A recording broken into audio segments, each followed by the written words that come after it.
before the modern world.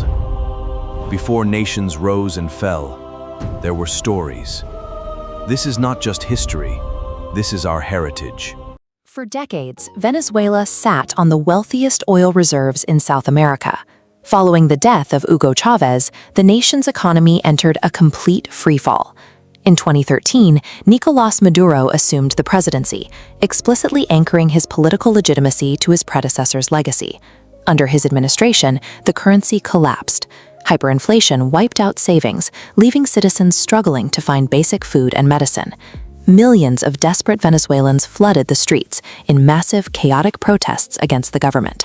To survive the unrest, Maduro tightened his grip on the state apparatus, systematically dismantling democratic institutions. As the government lost control of its borders in rural territories, criminal organizations moved into the spaces left by the fraying administration. This loss of oversight led the United States to reclassify the country as a transnational criminal threat. Washington stopped viewing the Venezuelan regime strictly as a diplomatic problem and began treating it as a cartel. In March 2020, U.S. Attorney General William Barr announced a sweeping set of criminal charges against Maduro and his inner circle. The core accusation was narco-terrorism.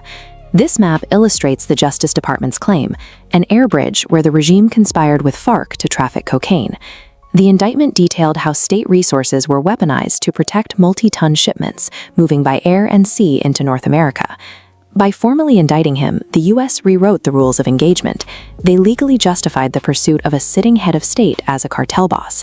The United States deployed an aggressive financial dragnet to freeze the illicit wealth of the Venezuelan elite across the globe. Enforcement was highly visible. Authorities intercepted assets like this Dassault Falcon jet in the Dominican Republic, stripping away luxury real estate and state-linked aircraft. Following the disputed 2024 elections, the State Department escalated the pressure, raising the bounty on Maduro's head from $15 to $25 million.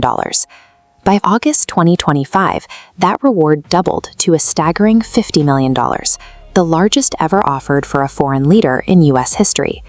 Maduro remained defiant, broadcasting messages that dismissed the bounties as an imperialist stunt designed to force illegal regime change and steal Venezuela's oil. The bounties and economic sanctions operated as calculated mechanisms. The goal was to incite internal betrayal and systematically strip away the loyalty of Maduro's security apparatus.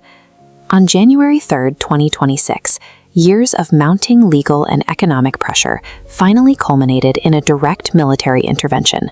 Operation Absolute Resolve opened with a precise tactical strike. U.S. fighter jets dismantled and blinded the Venezuelan air defense network. Under the cover of darkness, a joint military component rapidly descended into the heart of downtown Caracas. The ground force breached the residential compound.